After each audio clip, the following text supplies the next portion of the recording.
In the heart of the Cambodian jungle lies a lost metropolis, a city of stone built by god kings who engineered an entire landscape to their will. For centuries, its sudden collapse was a mystery. Now, we know their greatest achievement was also their fatal flaw. In the year 1586, toward the end of the 16th century, an expedition including a Portuguese missionary named Antonio de Magdalena pushed deep into Cambodia's forested interior. They made their way through the jungle's soupy heat, with the sounds of chattering cicadas and the sight of fluttering banana palms surrounding them. Their local Cambodian guides had spoken of an enormous lost city hidden somewhere in the jungle, but the explorers were unprepared for the sheer scale and grandeur that awaited them. A shipwreck would tragically claim Magdalena's life soon after, but not before he could recount what he had seen to a friend, who luckily wrote it all down. His account described a square-shaped city with 4 main gates and a 5th that provided access to a royal palace. At each entrance, the gates were sculpted with such magnificent perfection they seemed to be carved from a single stone. An extraordinary temple stood at the city's center. The missionaries were utterly astonished. The city was far grander and more magnificent than anything they had ever encountered back home in Europe. Great banyan trees and creeping vines clambered over the ruins. While the city appeared to be completely deserted, they would occasionally see Buddhist monks, dressed in tangerine-colored robes, still performing rituals among the crumbling shrines. He also described a temple, about half a league from the city, of such extraordinary construction that he felt a pen could not possibly do it justice. It was a building unlike any other in the world, adorned with towers, decorations, and all the refinements human genius could possibly conceive. Completely amazed, the Portuguese explorers fired a flurry of questions at their guides. Who built this incredible place? How did they manage to create such vast works of architectural genius? And why, after accomplishing all this, did they abandon it? The guides, however, had no answers. They could only repeat the history passed down from their parents, that these great stone edifices were built over centuries by more than 20 kings. When the Portuguese asked for the metropolis's name, the guides didn't know that either. They used just one word to describe it, a word in the old language of Cambodia that simply means the city. That word, the name by which these ruins are known today, was Angkor. While the Western imagination has long been captivated by tales of explorers stumbling upon forgotten cities deep within the jungle, the story of Angkor is far more complex. It was certainly abandoned and left for nature to reclaim, but it was never truly lost. Ever since the majority of its population departed in the mid-15th century, the site has remained a place of continuous spiritual pilgrimage. Its name may have faded from memory as monkeys took over its streets and massive banyan trees wrapped their roots around its deteriorating stones, but life carried on. Local farmers continued to work the nearby fields, and Buddhist monks consistently made their way to this ancient city to worship amongst the quiet, sprawling ruins. This incredible place was the heart of the Khmer Empire, which dominated much of Southeast Asia between the 9th and 15th centuries. At its zenith, the empire's influence stretched across a vast territory that today encompasses large parts of Thailand and Cambodia, along with portions of Vietnam and Laos. At the very center of this sprawling domain was the megacity of Angkor.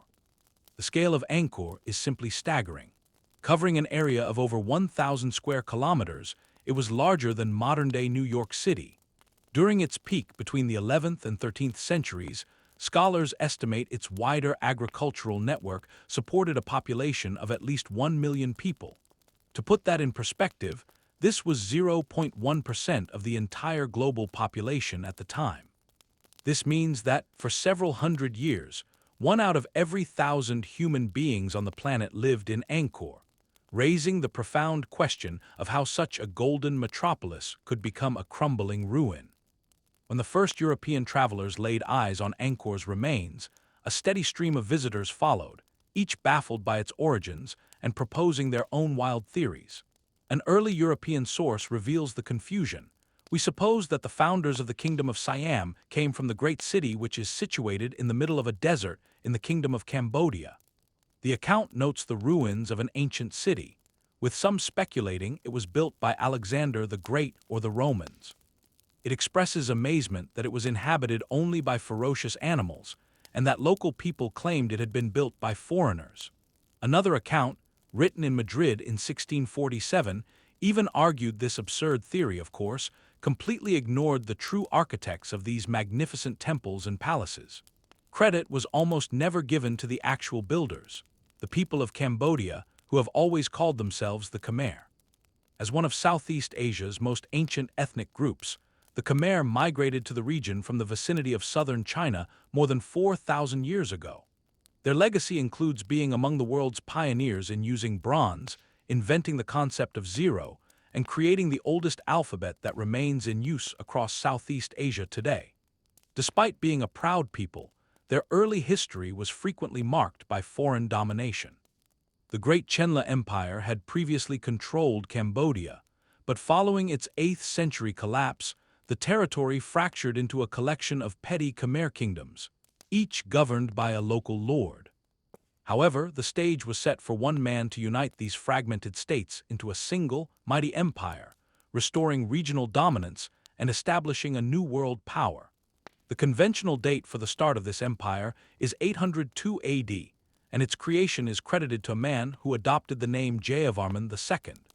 This mysterious warrior left behind very few clues about his origins, apparently leaving no inscriptions of his own.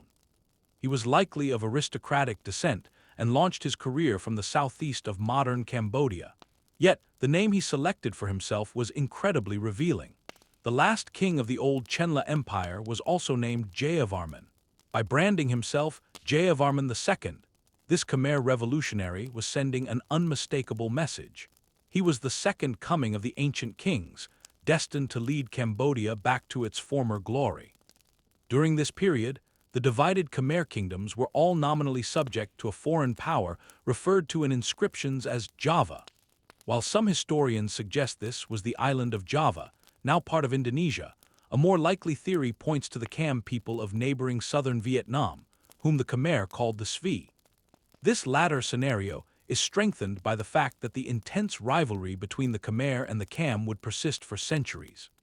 The Cam derived their name from champaka, the Sanskrit word for the yellow jade orchid tree, but their nature was far from delicate. Operating from their capital at Vijaya, near the modern Vietnamese city of Quy Nhon, the Cam commanded a formidable trading empire. They constructed impressive redstone towers and fielded huge naval fleets whose dragon-headed prows were used to smash any opposition to their authority. This dominance over the Khmer, however, was about to face a serious challenge. Jayavarman II was a revolutionary to his core, driven by the desire to create a unified and independent kingdom for his people. His rebellion proved to be extraordinarily successful. He began by capturing the city of Viadhapura in the southeast, before advancing north along the Mekong River to seize Sampupura. From there, he and his growing forces swept across the country from the southeast to the northwest, gaining new followers in every town he liberated. A rare inscription captures the seemingly miraculous nature of his campaign, describing how, for the people's prosperity, in this perfectly pure royal race, a great lotus which no longer has a stalk burgeons like a new flower.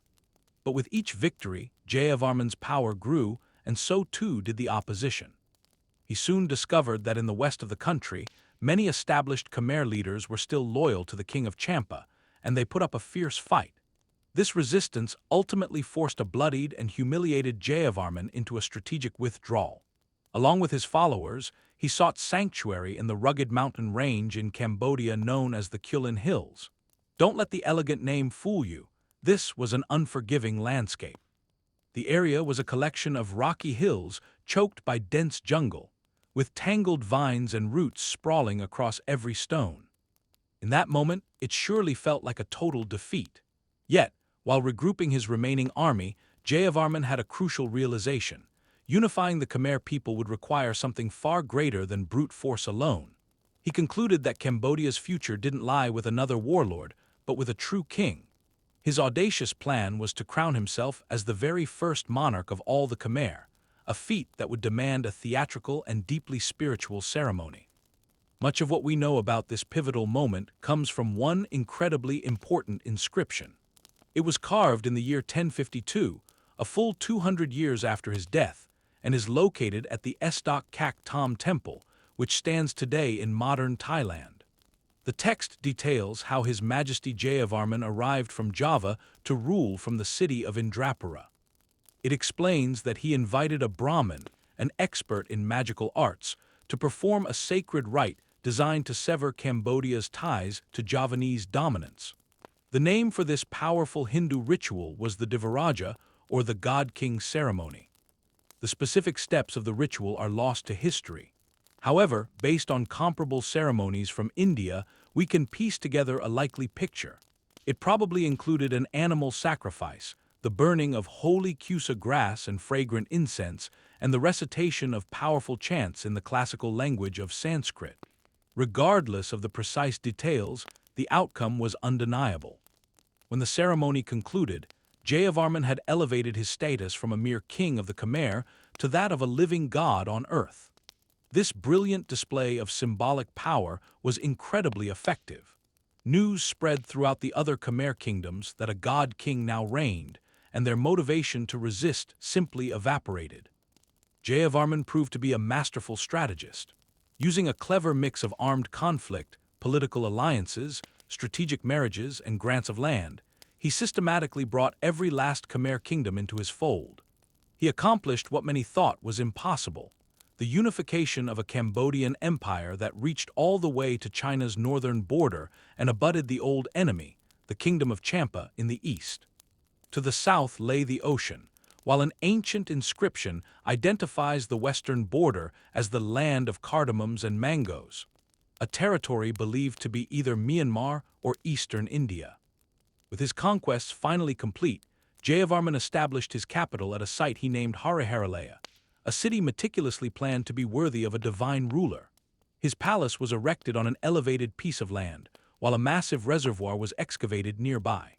This required marshalling colossal workforces for tasks like building embankments, draining swamplands, and digging ditches. The project was so immense that it even involved rerouting the Siem Reap River itself. The sheer ambition and monumental scale of this undertaking were entirely without precedent in the region. Every structure built for the new God King was a deliberate statement, designed to physically represent the divine connection he claimed to have with the gods. According to Hindu cosmology, deities like Shiva and Vishnu reside on a sacred peak known as Mount Meru, an idea comparable to Mount Olympus in Greek mythology. This divine mountain is said to be encircled by a celestial sea of milk, and Jayavarman intentionally designed Hariharalaya as a terrestrial replica of this cosmic map. His palace, perched on the hill, symbolically became Mount Meru, while the vast reservoir below represented the sacred sea. This project established the blueprint for the incredible ambition that would define all future Khmer engineering. However, it was Jayavarman's successors who would elevate his kingdom into a true empire, creating architectural marvels of a magnitude that even he could never have foreseen. To understand their incredible achievements, we first need to look at the unique landscape that shaped their civilization. It's a story that begins 50 million years ago, with the collision of the Indian and Eurasian tectonic plates. This immense geological force thrust up the Himalayan mountains, the world's highest peaks, and created the vast Tibetan Plateau. Roughly 5 times the size of France, this high-altitude region is often referred to as the Third Pole. Its tens of thousands of glaciers and lakes acting as a vital water tower for all of Asia. From this great plateau, the headwaters of some of the world's most significant rivers emerge, among them the Yangtze, the Indus, and the mighty Mekong. The Mekong, the world's 12th longest river, travels 4,300 kilometers from the Tibetan Plateau. It winds through China's Yunnan province, Laos, Cambodia, and Thailand before fanning out into a massive delta on the coast of southern Vietnam. This incredible river is absolutely teeming with life. In fact, its ecosystem boasts the second highest rate of biodiversity on Earth, surpassed only by the Amazon, and is home to unique creatures like freshwater dolphins, giant stingrays, and enormous catfish. The Mekong carves a path directly through the heart of Cambodia, and a great deal of our story unfolds around a huge freshwater lake situated there, known as the Tonle Sap. A remarkable natural phenomenon defines the lake's existence. Normally, it drains into the Mekong River, but the southwest monsoon in June transforms the Mekong into a raging flood. This forces the connecting river to perform an incredible reversal, flowing backward to fill the Tonle Sap. The lake then swells to a colossal 250 kilometers in length and 100 kilometers in width. During these wet months, the lake transforms into what looks like an inland ocean, with its waters stretching to the horizon in every direction. Even today, the villages surrounding the lake are renowned for their distinctive houses built on towering stilts. These homes are elevated 10 meters into the air, the height of a 3-story building, in a clever adaptation to the dramatic rise in water levels during the monsoon. With the arrival of the monsoons, the lake's depth would swell dramatically, increasing tenfold from its usual 1-meter-deep state. An ancient Chinese traveler to Angkor chronicled this incredible transformation, though his account slightly exaggerated the water's peak height. He claimed the high waters of this freshwater sea could reach an astonishing 24 meters, completely drowning even the tallest trees until only their very tips remained visible. In response, all the families residing along the shoreline would temporarily relocate to the far side of the nearby hills. Yet the difficulties posed by the Great Lake were more than balanced by its extraordinary gifts. The Tonle Sap boasts the planet's densest population of freshwater fish, a direct result of the nutrient-packed sediment deposited by the yearly floods. Alongside this bountiful source of fish, the Khmer people in this area also cultivated rice. The variety we eat today originated roughly 10,000 years ago in China's Yangtze River basin, where it was first bred from marsh grasses that thrived in swampy, flooded terrain. This heritage means that for the crops to flourish, rice paddies must be perpetually submerged. This crucial requirement drove the Khmer to become masters of landscape water management, an expertise that would fuel the spectacular growth and splendor of the empire taking its first steps on these very shores. The foundation of this burgeoning empire wasn't just built on water, but also on a powerful ideology. Every monarch who reigned after Jayavarman II would emulate his example, performing the sacred Hindu ritual of the Divaraja to declare themselves the God King of Cambodia. For much of Angkor's history, this title was far from symbolic. The king was simultaneously the head of state and the focus of a lavish religious cult centered in the capital's magnificent temples. This entire system was a product of Hinduism, a religion originating in India that had deep roots in Southeast Asia, making Cambodia what is known as an Indianized kingdom. An ancient Khmer folktale perfectly illustrates this deep connection. The story tells of a time of myth when an Indian prince named Kondinya, a descendant of the sun god, heard a mysterious voice. This voice urged him to embark on a quest to the land of gold, where he was destined to be king. Braving dangerous ocean currents and following the monsoon winds, he gathered his courage for the perilous sea journey.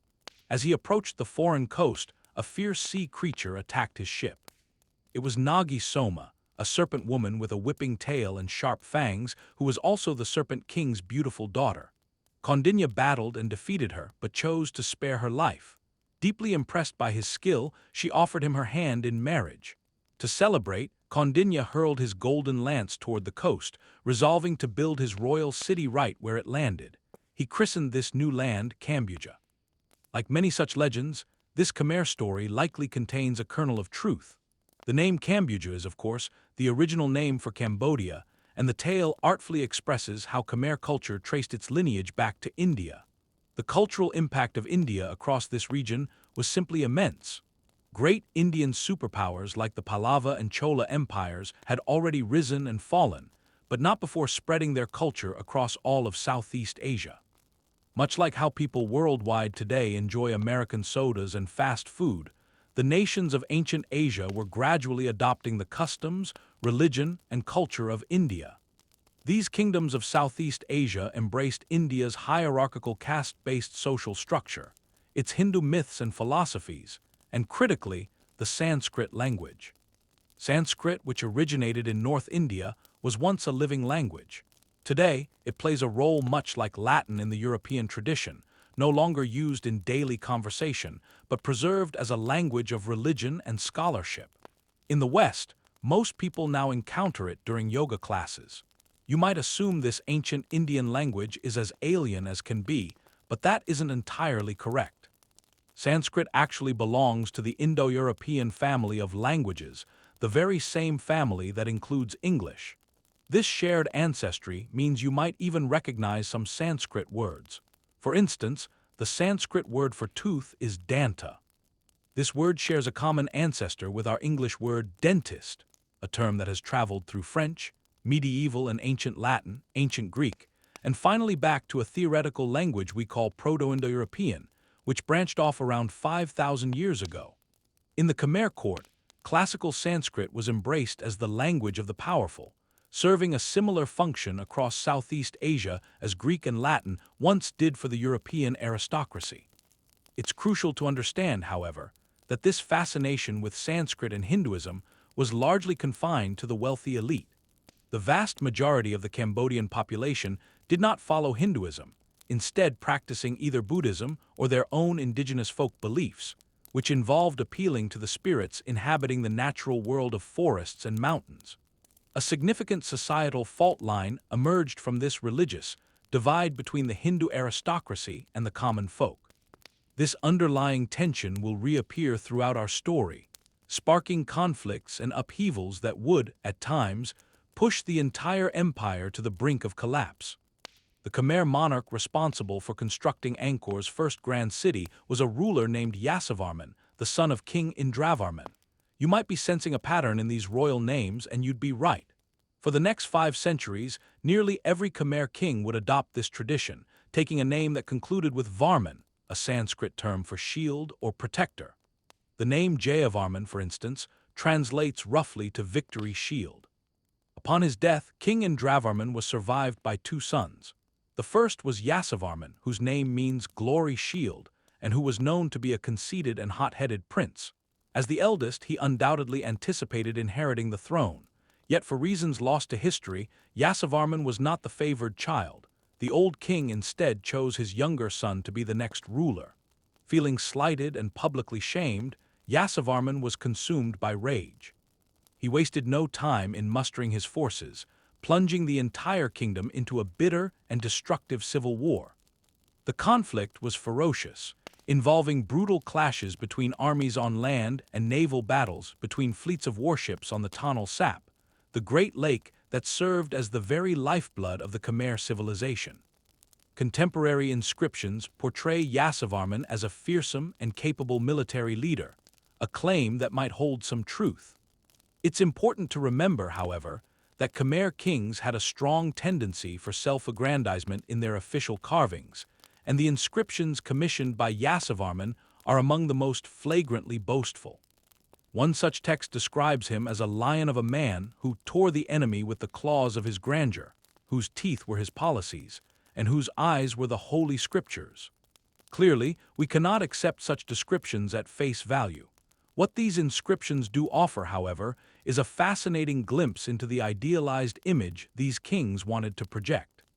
Whether he was a lion of a man or not, the historical record confirms that after a prolonged and savage struggle, Yasavarman did defeat his younger brother to seize the throne. Yet the sting of his father's rejection lingered. Once crowned, rather than claim his right to rule through his paternal line, he commissioned his royal chroniclers to invent a new, elaborate genealogy that completely erased his father from his lineage, a symbolic act of disinheritance mirroring the one he had suffered. In this rewritten history, his mother became the source of his royal legitimacy, her ancestry now traced directly back to the ancient rulers of the bygone Khmer Empire. In spite of this vindictive streak, Yasavarman appears to have governed effectively. That said, the inscriptions he ordered show he never overcame his deep-seated need for adulation. One carving claims that in every field imaginable, from sciences and sports to arts, languages, dance, and song, he was so brilliant it was as if he had personally invented them all. One domain where we can confidently say Yasavarman excelled was construction. During the very first year of his rule, he erected more than 100 religious sanctuaries throughout his kingdom. He would reign for 2 more decades, from 889 until his death in 910, and during this period he embarked on the creation of a new capital. Ever susceptible to vanity, he named the city after himself, Yasidharpura. We know it today as Angkor. The exact reasons for his obsessive building campaign may be lost to time, but a persistent legend offers one compelling explanation for his desperation to make a permanent mark. According to some traditions, Yasavarman was also known by another title, the Leper King. Leprosy, a bacterial infection that can lie dormant for 2 decades before symptoms appear, was one of the ancient world's most dreaded illnesses. It inflicted horrific disfigurements upon its victims, and it was not unheard of for monarchs to contract the disease. For example, Baldwin IV, a 12th-century king of Jerusalem, governed for a decade while afflicted with it, and modern analysis has revealed that the Scottish king Robert the Bruce also suffered from the condition. In a northwestern corner of a royal plaza in Angkor stands a somber monument that has become an unofficial shrine to Yasavarman. The centerpiece is a statue portraying the Hindu deity Yama, the god of death. Over centuries, this statue has been eroded by moss and stained by rain, and its pitted, mottled surface has inspired a local legend that it is not a god at all, but a representation of the ravaged body of the leper king himself. While we can't be certain how much truth this story holds, it's tempting to wonder if this diagnosis might explain the king's relentless ambition. Perhaps, as he witnessed his own body decay and felt his mortality closing in, he developed an overwhelming urge to create something permanent. He needed to leave behind a legacy in stone, one that would endure long after his physical form had surrendered to illness and ensure his name was remembered for eternity. But again, it is only speculation.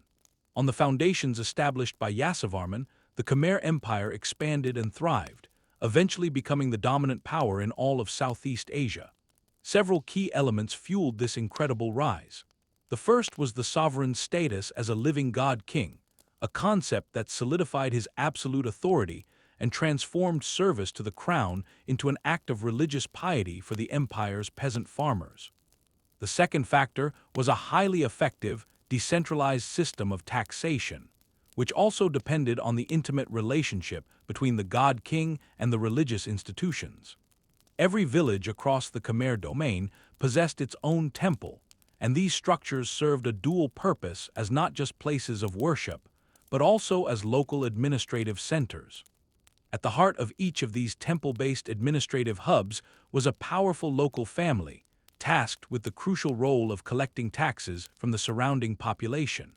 A portion of these taxes was used to manage their own estates, paying for laborers and soldiers while also funding their own opulent lifestyles. Any surplus, however, was then funneled directly back to the royal treasury in Angkor. A family's social standing was directly tied to the amount of wealth they could send to the king, a reality that sparked intense competition to maximize the flow of funds to the crown. This simple but highly effective system triggered a massive expansion of the empire's economic capacity. The elites in charge of the village temples raced to clear as many trees as possible, relentlessly expanding their taxable territory and transforming vast swathes of Cambodia's fertile central lowlands into new farmland. Yet clearing the land was only half the battle. The final key to the Khmer success story was their profound ingenuity in managing water. During its early days, the civilization thrived thanks to the enormous Tonlé Sap Lake and the surrounding floodplains, which naturally allowed for multiple rice harvests each year. But as Angkor swelled into a true metropolis, this agricultural system began to feel the strain. To cope with the escalating demands of a booming population, the Khmer people engineered a revolutionary system of water control that converted their capital into what historians now call a hydraulic city. If you were able to soar over ancient Angkor, the entire landscape below would appear carved with a grid of astoundingly regular lines, much like the intricate pathways on a modern circuit board. Glimmering in the sun, these lines were in fact canals and inlets, forming a vast, interconnected circulatory system that allowed water to flow throughout the entire city and flood its fields. The Khmer built complex junctions into these waterways, using winding canals with multiple bends to create a slow, steady flow and long, straight channels to direct a fast, powerful current into reservoirs. To truly grasp the system's complexity, consider how engineers channeled water draining from the Kulin Hills to the north into two gigantic reservoirs, or barrays. These were the largest man-made structures on Earth until the industrial era. The West Barray, for example, measures roughly 8 by 2 kilometers, an area equivalent to 2,000 football pitches, with the East Barray being only slightly smaller. The ancient engineers didn't excavate the earth. Instead, they built upwards, piling massive mounds of earth into enormous banks and then diverting rivers to fill the enclosures. These banks could be 100 meters wide and 10 meters high, containing an incredible 8 million cubic meters of earth. Today, the West Barray remains an immense lake, while the East Barray is dry, its former bed now used by farmers to grow crops.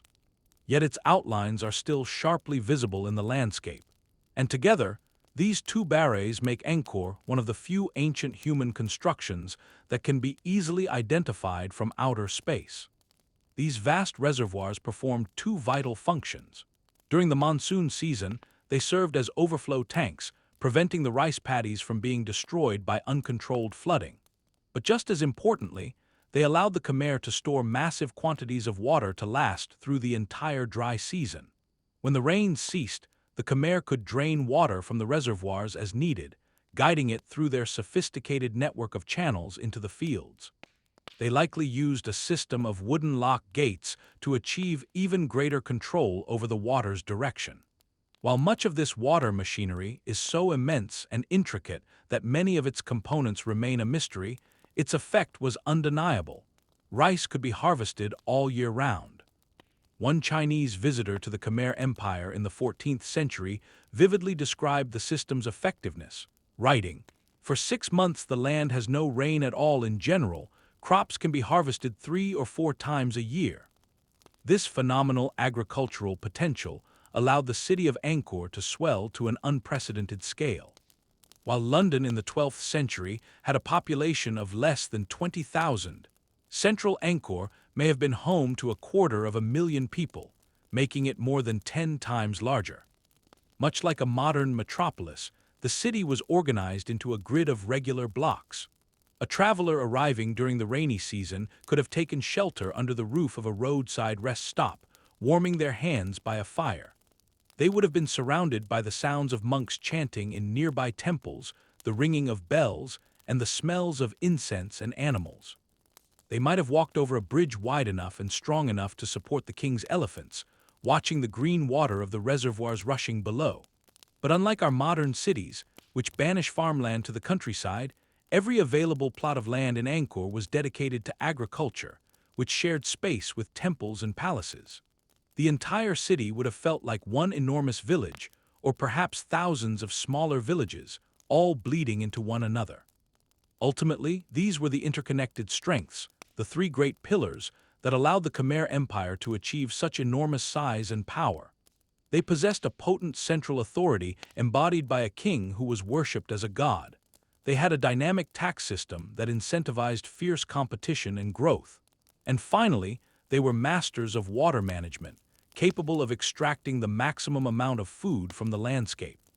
This combination of factors created a system that allowed the Khmer to construct a magnificent civilization and thrive for more than 400 years.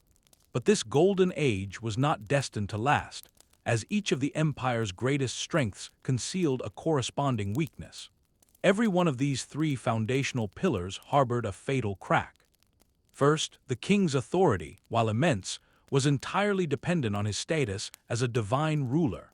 This meant the Hindu beliefs of the Angkorian people were the bedrock of the state, and any fundamental shift in religion could completely undermine the system of royal power. Second, while the tax system did an incredible job of incentivizing growth, it also fostered the overexploitation of the land. It bred deep resentment among an exhausted and overtaxed peasantry, and caused significant environmental damage through widespread deforestation. Finally, the Khmer's most celebrated talent, their masterful skill at water management, held the potential to become their most devastating vulnerability. The sprawling network of canals and reservoirs that crisscrossed Angkor and the whole of Cambodia demanded a colossal investment of resources and labor-intensive upkeep. Constant effort was needed to mend damaged banks and inlets, and to dredge the canals of the silt that was always washing down from the hills and accumulating at the bottom. The entire system was so intricate and interconnected that under enough pressure, a single point of failure could trigger a catastrophic cascade effect, sending ripples through the whole network and bringing the largest city on Earth to its knees. All these vulnerabilities would be tested as the Khmer Empire ascended to its peak, and these three pillars were subjected to ever-increasing stress. As is so often the case in history, the ascent of one empire is preceded by the collapse of another. Far to the north of the Khmer kingdom, China's Tang dynasty had overseen a golden age that spanned nearly 3 centuries. It was a spectacular era of arts and culture, marked by widespread prosperity and booming trade. But around the time of King Yasovarman, the Tang dynasty was spiraling into a terminal decline. China's countryside was ravaged by huge armies of bandits that sacked its cities, smuggled salt, and ambushed merchants. Eventually, a series of assassinated emperors and palace coups led to the complete disintegration of the Tang dynasty. 5 different dynasties immediately began fighting for control of China, while the south of the country fractured into 10 warring states. This extended period of chaos in China created a perfect opportunity for an ambitious young empire like the Khmer. Kings such as Jayavarman and Yasovarman suddenly had a free hand to push their territory further inland. The anarchy in China also meant that merchants and traders now looked toward the golden towers of Angkor to guarantee security on the roads. By the 12th century, the Khmer had established total domination over the lands of Southeast Asia, and the sheer splendor of their architectural works stood as a monument to the glory their empire had attained. Today, the most famous of all Khmer monuments is Angkor Wat. By some calculations, it is the largest religious structure ever erected, 4 times the size of Vatican City in Rome. The temple was built using perhaps as many as 10 million sandstone blocks, with each one weighing up to 1.5 tons.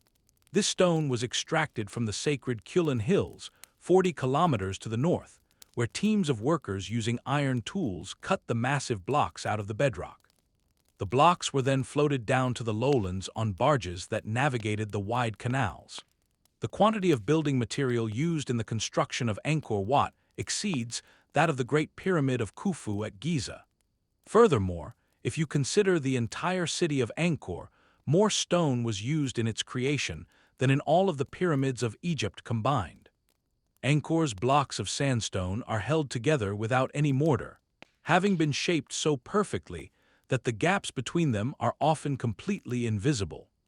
Like the majority of the Khmer's Hindu temples, Angkor Wat is a representation of Mount Meru, the home of the gods. Its 5-kilometer-long moat surrounds 3 rectangular galleries, each one raised higher than the last. Its 5 towers are fashioned to resemble lotus buds on the verge of blooming. When the French explorer Henry Mauhat was shown the ruins in the 19th century, then overgrown and held in the embrace of giant banyan and silk cotton trees, he wrote of his astonishment to the French colonial authorities. He described one of these temples, a rival to that of Solomon, and erected by some ancient Michelangelo, which might take an honorable place beside our most beautiful buildings. It is grander than anything left to us by Greece or Rome. The ingenuity of the people who built this temple is difficult to overstate. The medieval Khmer constructed Angkor Wat in just under 37 years, while at the same time in Europe, the Normans were taking centuries to build their cathedrals. Angkor Wat was the creation of the Khmer king Jayavarman II in the early 12th century. His passion for architecture would transform his capital into one of the wonders of the world. But unfortunately for himself and his kingdom, Jayavarman also possessed an insatiable appetite for warfare, and unlike some of his predecessors, he demonstrated no skill for it whatsoever. A low-relief carving in the south gallery of Angkor Wat presents King Jayavarman as he wished to be seen, a mighty warrior charging into battle on the back of an elephant. He looks like the perfect image of a Khmer warrior king, his chest protected by armor, a sharp weapon in his right hand, and hordes of foot soldiers with spears and shields arrayed below him. The reality, however, was quite different. Suryavarman certainly enjoyed leading his men into battle, and he did so on many occasions throughout his reign. He had his sights set on the two coastal nations that occupied the area of modern-day Vietnam. One of these was the land of Champa, which had once ruled over the scattered Khmer kingdoms before being expelled by Jayavarman II. While the Khmer were an inland people, the Cam were seafarers, mariners, and traders. A relief carving at the Bayon Temple shows Cam sailors in long rowing boats with dragon-headed prows fighting the Khmer, with umbrellas held overhead to shield them from the sun. To the north of Champa was a kingdom called Dai Viet, home of the Viet people, who lent their name to the modern country of Vietnam. In those days, Vietnam was divided between these two kingdoms, and interestingly, the border between them was near the same line that famously split the country into north and south along the 17th parallel during the Vietnam War. King Suryavarman was determined to conquer these ancient coastal kingdoms to seize control of the rich trade traffic that passed down their coastlines from China. He launched 3 separate invasions of Vietnam, and every single one resulted in failure. In the year 1128, for instance, he led a massive army of 20,000 soldiers against the Viet people, but his force was decisively defeated, and the king barely managed to escape back to Angkor with his life. Undeterred, Suryavarman tried again in 1145, this time invading Champa, where he had slightly more success. He managed to defeat its king and sack the capital city of Vijaya. But as others would discover in the 20th century, Vietnam is a difficult country to occupy. The puppet king Suryavarman installed lasted only about 5 years before he was ousted by Cam rebellions. When Suryavarman marched back into Champa to support him, his army was badly beaten by the rebels. Although the official inscriptions are understandably silent on the matter, it is thought that Suryavarman himself may have died on this expedition, though whether it was from disease, a failed battle, or an enemy ambush remains unclear. All of this relentless warring for little gain must have drained the Khmer state's treasury and caused great instability and resentment across the kingdom. Perhaps most devastating of all, Suryavarman died without leaving a clear heir. Civil wars were a persistent problem in medieval Cambodia. Of the 27 rulers of Angkor, only 16 had a legitimate claim to power. After Suryavarman's death, one of his cousins seized the throne, igniting a bitter period of conflict. A series of increasingly inept rulers then vied for control of the weakened Khmer state. It was in the midst of all this turmoil that the great temple of Angkor Wat was finally completed, years after its patron had died. Today, its architectural magnificence has cemented Suryavarman's place in history as one of Cambodia's great kings, a reputation that perhaps he did not entirely deserve. The kingdom was now beset by civil wars, rebellions, and the looming threat of foreign enemies. For the next 30 years, a relentless cycle of invasions chipped away at the Khmer state, pushing it ever closer to what seemed like an inevitable collapse. But in the year 1120, the birth of a certain prince marked a turning point in the kingdom's fortunes. This man was destined to be remembered as the most remarkable of all Khmer kings, and the astonishing story of his path to power offers a clear window into his character. The prince was named Jayavarman, an extremely popular name for Khmer royalty, much like how English kings were often named Henry. Since Jayavarman II had established the empire and declared himself the first god king, 4 other rulers had shared the name. This particular Jayavarman, however, was highly unusual. In a departure from the Hindu traditions of Angkor's princes, he was a deeply devoted Buddhist. Surviving sculptures give us an impression of a man with a powerful, broad body and a large head with closely cropped hair. His eyes are perpetually closed in these statues, his lips curved into a half-smile of serene contemplation. Yet, this peaceful expression is contrasted by a broad jaw set with fierce determination. When his father died in 1160, this Prince Jayavarman, then 40 years old, was the rightful heir and prepared to take his place on the throne. But before his coronation, a rival brother put forth a competing claim, a move that in Cambodian society was an unambiguous declaration of civil war. However, Jayavarman's Buddhist beliefs strictly forbade him from spilling blood, and the idea of killing his own brother was beyond unthinkable. So rather than fight for his birthright, he relinquished the crown and chose voluntary exile in the land of Champa, the Khmer's traditional enemy in southern Vietnam. For the next 5 years, he would watch from a distance as his homeland spiraled into chaos. This turmoil was a direct result of his treacherous brother's incompetence. He proved to be a terrible king who mismanaged the state, struggled with rebellions, and was soon confronted by a violent uprising led by a daring rebel named Tribhuvanaditya.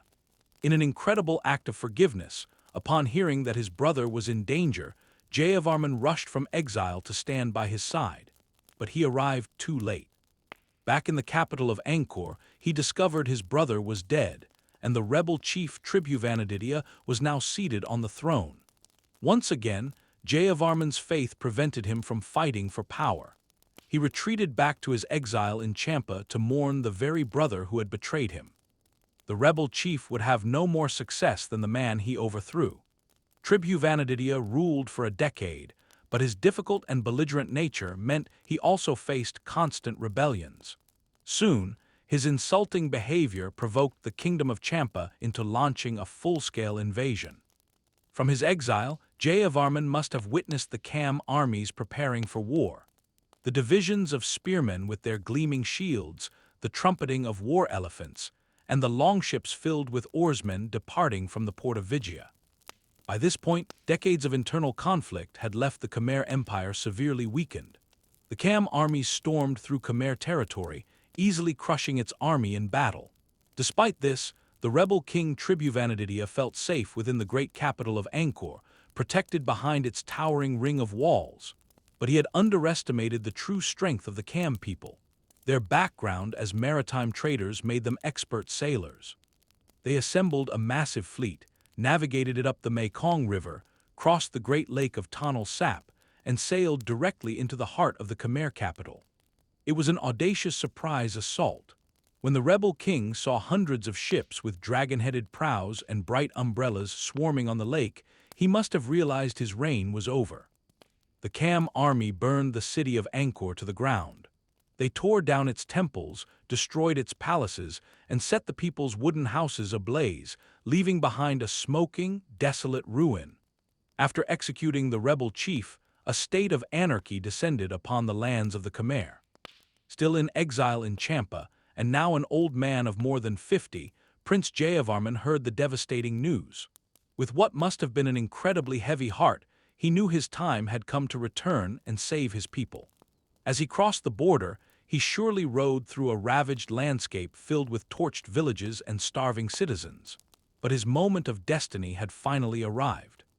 He returned to the capital city he had fled decades earlier, where the people welcomed him as their savior and crowned him Jayavarman VII in the year 1181. And so, the pacifist prince became the king of Angkor without ever having to shed a single drop of blood.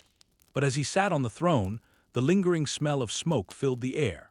The city's buildings were charred husks, and the bodies of its inhabitants still lay in the streets. Worse still, the armies of Champa continued their rampage across the countryside, burning villages and terrorizing a population that now looked to him for protection. Perhaps it was this profound new responsibility that finally brought Jayavarman's Buddhist pacifism to an end. He commanded that a great army be raised and personally marched out to confront the invaders on the battlefield. He proved to be a brilliant commander, achieving one victory after another as he systematically drove the invaders out of his lands. Once the Khmer armies were expelled, Jayavarman VII rode back to Champa, not as a broken exile, but this time at the head of a conquering army. He exacted his revenge for the destruction of Angkor by sacking the Khmer capital and dethroning their king. The kingdom of Champa was finally absorbed into the Khmer Empire, which now stood larger and more powerful than at any other point in its history. When Jayavarman returned to his capital, however, he found it was still in a state of utter ruin. Its wooden houses were gone, its gilded temples had been looted, and its once magnificent palace was nothing but ash. In response, he launched a building program of such staggering scale that it has few equals in history, one that would transform the Khmer capital into the envy of the world. Jayavarman rebuilt the city in a single, massive burst of creative energy. This new part of Angkor is known today as Angkor Thom, or the Great City. Jayavarman's new capital was a perfect square of mathematical precision, surrounded on all four sides by a 3-kilometer-long moat and enclosing an area of 9 square kilometers. The sheer scale and genius of this engineering feat is best appreciated through aerial photography. The king poured all of his energy into this new capital. One inscription even describes Jayavarman as a groom and the new city of Angkor Thom as his bride. Carvings inside the Bayon temple offer a glimpse into the frenzied construction that must have taken place. The entire city would have been covered in bamboo scaffolding, filled with the sounds of hammers and chisels striking stone, the grunts of work elephants hauling massive blocks, and the shouts of workers heaving on ropes. Alongside the new city, Jayavarman undertook a vast public works program, building roads to connect every major town in Cambodia. This construction boom caused the population of Angkor to swell and supercharge the kingdom's economy. But Jayavarman would be remembered for one other monumental change. While not Cambodia's first Buddhist king, he was the first to declare Buddhism the official state religion. From the moment he was crowned, he began a campaign to convert and guide his society away from its deep-rooted, Indianized Hindu culture. Before the year 1200, the art in Angkor's temples predominantly showed scenes from the Hindu pantheon, like Vishnu resting on a lotus leaf or the churning of the primeval sea of milk. After 1200, these images were replaced by scenes from the Buddhist folktales known as the Jatakas and depictions from the life of the Buddha. The great temple of Angkor Wat itself was slowly transformed from a center of worship for the Hindu god Vishnu into a sanctuary for the Buddha. This amounted to a nonviolent revolution that touched every level of Khmer society. As we've seen, Buddhism had long existed in medieval Cambodia and was popular with commoners, but it held almost no influence among the lords and nobles, who were devoted to Hinduism. You can think of Cambodian Buddhism in this period as being similar to Christianity in the first 2 centuries of the Roman Empire. Its followers were mostly left alone under tolerant rulers, but a single tyrant could make life very difficult. Now, just as Christianity eventually did in Rome, Buddhism began to take over the very culture that had once suppressed it. Buddhism's success in Cambodia was fueled by its inclusive and universal message. It drew its disciples and monks not just from the royal court and nobility, but also from villages and among the peasant class. This inclusiveness was even reflected in its architecture. King Jayavarman II commissioned an enormous temple in Angkor Thom called the Bayon. In keeping with Buddhist ideals, it was the first temple in Cambodia built entirely without walls, symbolizing its openness to all of Angkor's people. However, the kingdom's conversion to Buddhism would set in motion wide-reaching consequences that Jayavarman may not have foreseen. As a Buddhist, he renounced the title of God King, instead taking the humble title, the Lord who looks down. Yet he still maintained absolute religious authority, personally overseeing the construction of temples and image houses. This was possible because Jayavarman was a follower of Mahayana Buddhism, a branch of the faith that was famously malleable and highly adaptable. This adaptability allowed Jayavarman to seamlessly blend Mahayana practices with the long-standing tradition of the divine God King, ensuring his religious authority remained intact.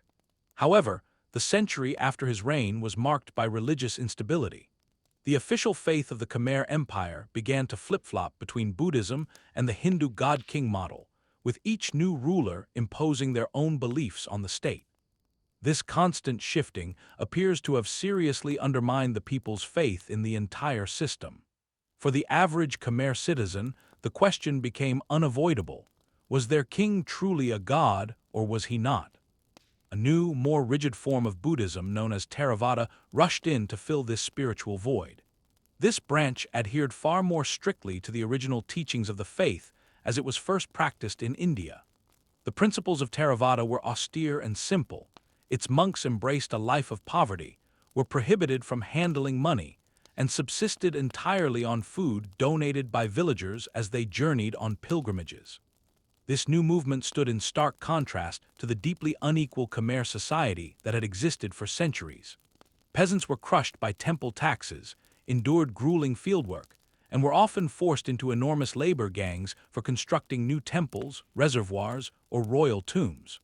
To put it in perspective, building the massive West Barre Reservoir is thought to have required the labor of 200,000 peasants for 3 solid years. At the same time, the king, his nobles, and the temple priests enjoyed a life of incredible opulence. The royal palace alone employed some 4,000 women.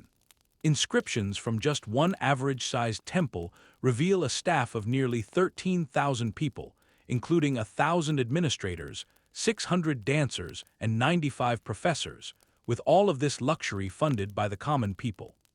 The arrival of Theravada Buddhism offered a radical alternative, as its monks lived humbly in grass huts within the villages, not in gilded temples. It's easy to understand the immense appeal of this new faith to the Cambodian populace, and equally easy to see the threat it posed to the authority of the crown. Just 70 years after Jayavarman II's death, by the year 1295, Theravada Buddhism had become so widespread that the king's divine status was effectively erased. The era of the god kings was officially over, a change that would prove catastrophic for the empire's future leaders. Jayavarman II himself passed away around the year 1220 at the remarkable age of nearly 100. The outpouring of grief was surely immense, with the sounds of funeral pipes, conches, drums, and gongs echoing for miles. The people of Angkor were grieving for their most celebrated ruler, but in hindsight, they were also grieving for their empire. His death marked the beginning of a slow but irreversible decline. Immediately, all grand religious construction in Angkor ceased. Before long, nearly every kind of building project stopped. Over the following century, the practice of carving stone inscriptions, our primary window into their world, dwindled before disappearing forever.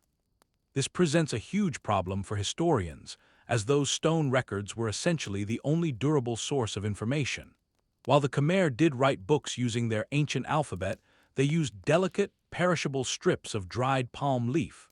For these texts to last, they needed to be meticulously recopied about once a century. As a result, not one original Angkorian book has made it to the modern day. So, when the stone inscriptions stopped, our knowledge of events in Angkor became largely guesswork.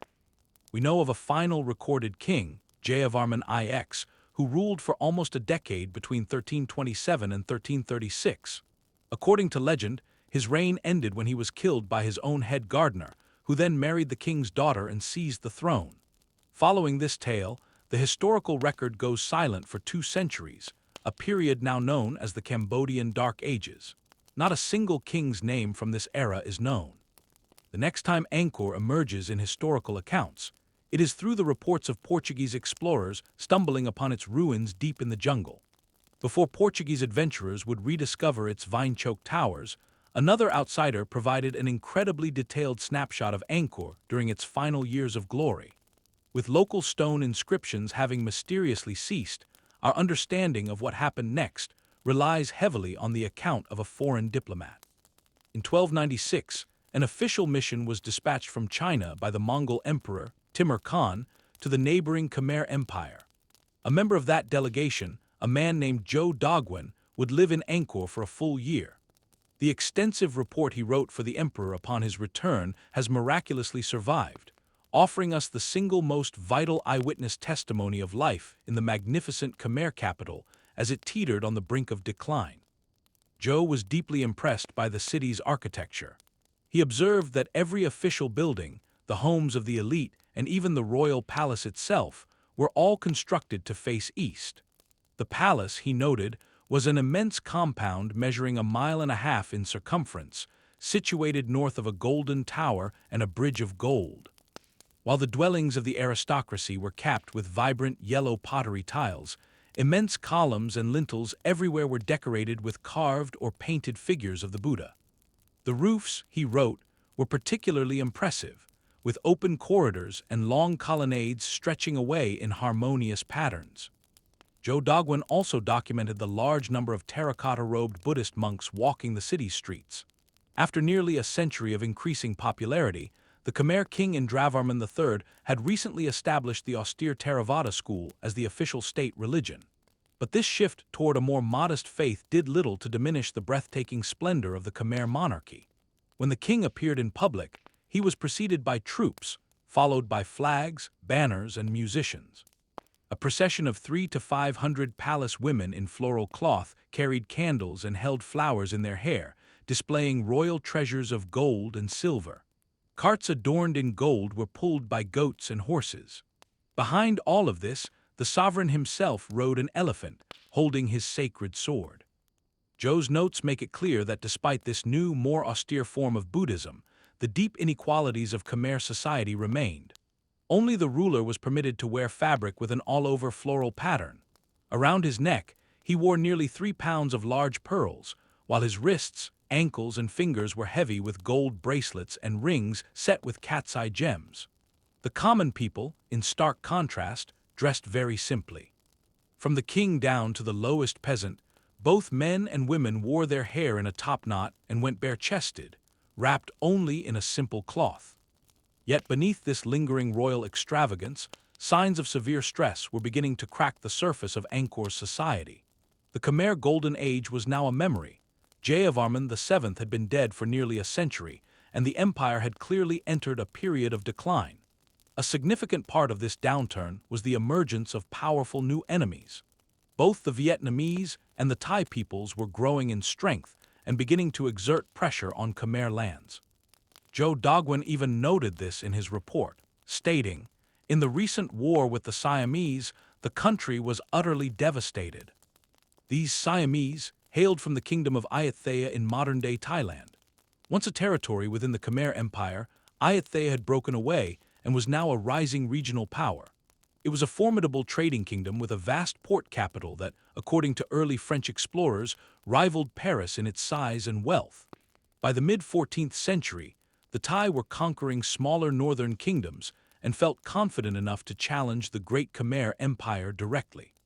What followed was a century of nearly constant, and mostly one-sided, warfare. The Khmer lost several large and valuable border territories, which weakened their economy and their ability to fight back. As the year 1350 approached, the Thai kingdom of Ayutthaya was bold enough to invade the Khmer heartland and strike at the great capital itself. In 1352, the Thai king Uthang marched a massive army into Cambodia and laid siege to Angkor. While enormous and protected by strong walls in some sections, Angkor was not a natural fortress. Its location in the flat western part of Cambodia had been a strong position when attacks came from Champa and Dai Viet in the east. But now, with the threat coming from the west, Angkor looked dangerously exposed. The very flat plains that made it perfect for rice cultivation also made it incredibly difficult to defend. Some historians even suggest that the magnificent road system built by Jayavarman II, which had supercharged the empire's economy, now worked against it, allowing enemies to march across the country with astonishing speed. With such a dispersed road network, the only real choke point was at the city gates, and by then it was too late. King Uthang's siege was a success. Angkor's walls were breached, its defenders were overwhelmed, and the Thai army poured into the city, toppling the Khmer king. For a time, a series of puppet kings loyal to Ayutthaya ruled Angkor, but the proud Khmer people refused to submit to foreign rule and rebelled repeatedly, eventually placing a Khmer king back on the throne. This uneasy peace lasted until the final, devastating siege of 1431. This final assault lasted for 7 brutal months. The Khmer resistance was surely ferocious, but the Thai army had them completely surrounded, cutting off all land-based supplies and blocking the canals. One can imagine the constant beat of war drums, the trumpeting of elephants, and the smoke from siege camps as the city was slowly starved. After 7 months, Angkor surrendered. The Thai forces sacked it completely, looting its treasures. The discovery of statues from Angkor in the ruins of the old Thai capital of Ayutthaya points to an organized campaign to strip the city that was once the Rome of the region. The Thai conquerors placed one of their own princes on the throne, but he lasted only a short time before a Khmer prince drove him out and reclaimed the crown. After this ultimate humiliation, however, it was clear that Angkor was no longer a viable capital. The Khmer kings moved their court south, to a more defensible location near the site of Cambodia's modern capital, Phnom Penh. This was the end of the empire's great golden era. and for the city of Angkor, the first step toward its inevitable collapse. It's important to remember that Angkor had bounced back from wartime destruction before. In fact, some of its greatest marvels, like Angkor Thom, rose from the ashes of a previous invasion.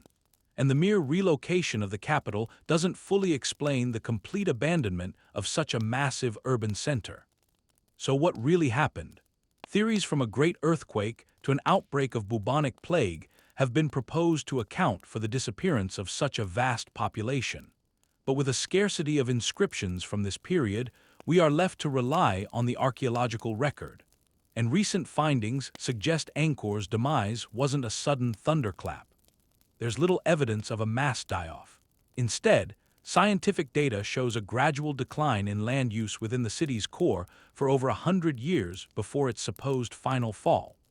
Analysis of sediment cores reveals that tree growth in the region increased in the early 14th century, while signs of soil erosion and burning both decreased, all pointing to a reduction in human activity.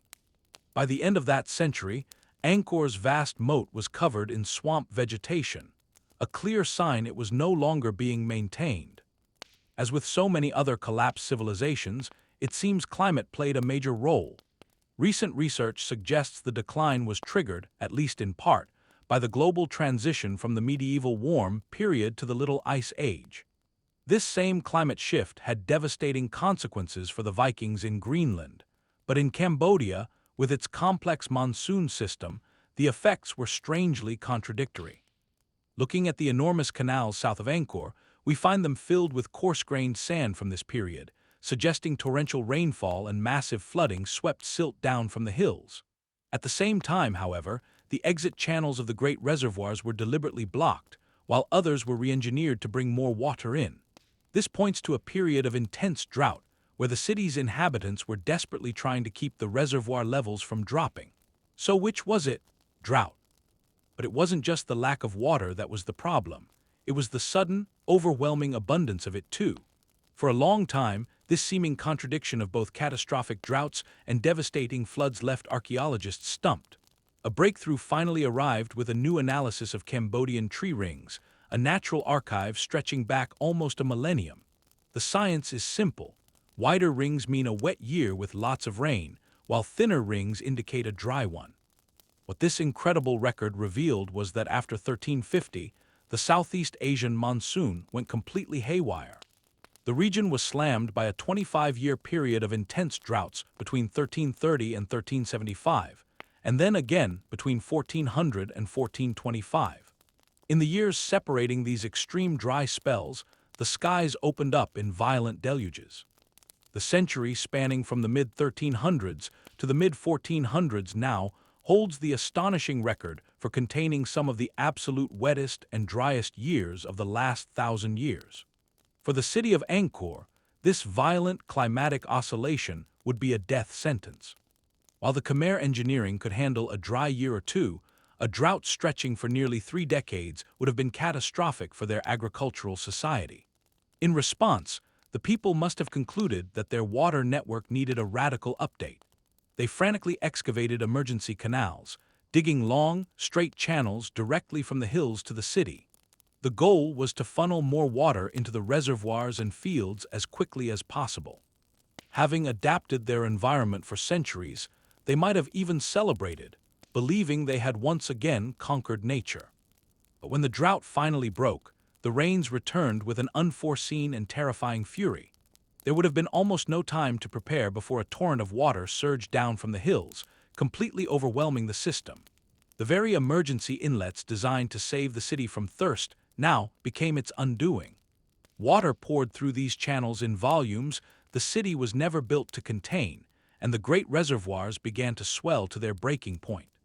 We can imagine a frantic, desperate scramble as the Khmer tried to drain their tanks, digging new outlets and trying to block the very canals they had built just years earlier. But it was useless. The reservoirs started to spill over their banks. It must have been an apocalyptic scene, with water cascading into the city, transforming streets into raging rivers and washing away the timber-framed homes of its people in a devastating flood. The survivors would have once again set to work, re-engineering their colossal water system to its previous state. They sealed the new inlets and widened the outlets to drain the city. But just as they finished, the rains would vanish, and the drought would return, forcing the entire ruinous cycle to begin anew. This relentless pattern of extreme drought followed by extreme flooding created a level of stress that Angkor's water system, for all its genius, was simply not versatile enough to endure. It triggered a series of cascading failures. A cascading failure is what happens in any complex interconnected network. When one component breaks, the parts connected to it have to pick up the slack. This extra stress overloads them, causing them to fail, which in turn overloads the next set of components, creating a domino effect that brings the entire infrastructure to a grinding halt. A single bridge leading into the temple complex of Angkor Thom tells the chilling story of this collapse. The first thing you notice is its hasty, crude construction, completely lacking the artistry of the surrounding temples. Looking closer, you see it was built from recycled materials scavenged from those very temples. Some stones still bear the elegant, intricate carvings of a sacred wall, now jumbled and mismatched in their new utilitarian role. The fact that the Khmer had to slap this bridge together so quickly proves their water control system had gone terribly wrong. The fact they had to cannibalize their most revered buildings for stone proves just how desperate their situation was. But even this last-ditch effort was not enough. Judging by the damage, the bridge failed to control the floodwaters. The river simply carved a new path around it, causing its eastern end to collapse into the torrent. This leaves us with a critical question. Did the infrastructure fail because the people left, or did the people leave because the infrastructure failed? The truth is likely a feedback loop, a vicious cycle that fed on itself. As Angkor's power and influence began to wane, fewer people and resources were dedicated to the immense task of maintaining its water network. The climatic chaos of drought and flood was the final blow that shattered the already weakened system. As large sections of the city flooded, sanitation systems would have collapsed, allowing diseases like cholera and dysentery to rip through the population. In other areas, stagnant pools of trapped water would become perfect breeding grounds for mosquitoes, causing malaria cases to spike. Just as we've seen with other dying cities in history, word likely spread that Angkor was cursed, a place of devils and disease.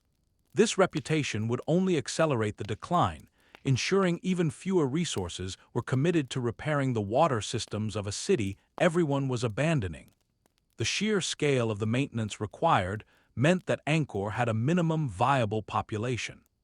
If the number of people needed to maintain the canals and reservoirs fell below that critical threshold, total system failure was not just possible, it was inevitable. Once that failure occurred, life in the great city was rendered permanently unsustainable. Monkeys were soon the only inhabitants clambering across temple roofs as the surrounding jungle amassed at the city's edge like a besieging army, poised to reclaim every street and palace. Before long, saplings, shrubs, and wild grasses erupted through the surfaces of what were once opulent boulevards.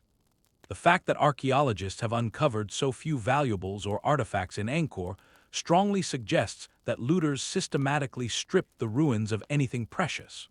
While the stone buildings endured, most of Angkor's structures were built from wood with palm leaf thatching. These disintegrated rapidly over the first few years and decades, leaving behind almost no trace of their existence. A scavenger or a fisherman traveling to the Great Lake in the latter part of the 15th century would have stumbled upon a surreal scene. They would have discovered streets still submerged by the city's broken waterworks, now covered in a blanket of lilies and lotuses beneath the deep shade of the jungle canopy. Writer Malcolm MacDonald, after his visits in the 1950s, perfectly captured the eerie silence of these ruins. He described the daylight as having a mysterious quality, filtered through many layers of green foliage to create a greenish twilight, a lifeless, haunted illumination that felt like it belonged in a ghostly underworld. The remaining stone buildings were quickly wreathed in vines and creepers. Where massive crowds once gathered for royal processions, the only sounds were now the chirping of parakeets and the rustle of monkeys in the trees. The grand stone arches of former palaces became roosts for bats and owls, just as the tree species we now most readily associate with Angkor began its steady conquest of the crumbling city. This was the banyan tree, a plant that behaves very much like a predator in the plant world, thriving by devouring other trees. Birds eat the banyan's tiny red seeds and then deposit them in their droppings. Any seed that lands on the ground will likely die, but one that lands on another tree puts down roots directly into its bark. From that point, the banyan grows swiftly, and the host tree's fate is sealed. It sends down hanging roots that reach the ground and then wrap themselves around the unfortunate host, growing to cover it completely and eventually strangling it like a boa constrictor. The host tree dies and decomposes, leaving only the banyan with a hollow space at its center where its victim once stood. However, a banyan is just as content growing on a man-made structure as on a tree. For this reason, removing its sprouting saplings is still a vital part of building maintenance in countries like Cambodia and Sri Lanka, just as it was for the ancient Khmer. But in the abandoned city of Angkor, there was no one left to perform this crucial task. Soon after the city was deserted, banyan seeds began to fall upon its temples and palaces. They sprouted, sending down their hanging roots like bunches of hair, which then swelled and hardened into woody trunks. If you were to watch a time-lapse video of this process, it would look like a science fiction monster wrapping its tentacles around the ancient stones. The banyans slowly enveloped the buildings, crushing walls beneath their weight, driving roots between stones, and cracking pillars as if they were twigs. Today, these same banyan trees create some of the most iconic sights at Angkor, draped over the ruins like the arms of a tentacled creature intent on devouring the works of ancient hands. Visiting Angkor reminds us of the challenges our own societies face. It highlights the threat posed by growing inequality as the rich get richer and the poor get poorer around the world. It also shows us the dangers of a global climate that has become increasingly variable and unpredictable. We may hope that our own systems are robust enough to withstand whatever the climate throws at us in the next century. But as the example of Angkor shows, this may not be something we are able to take for granted.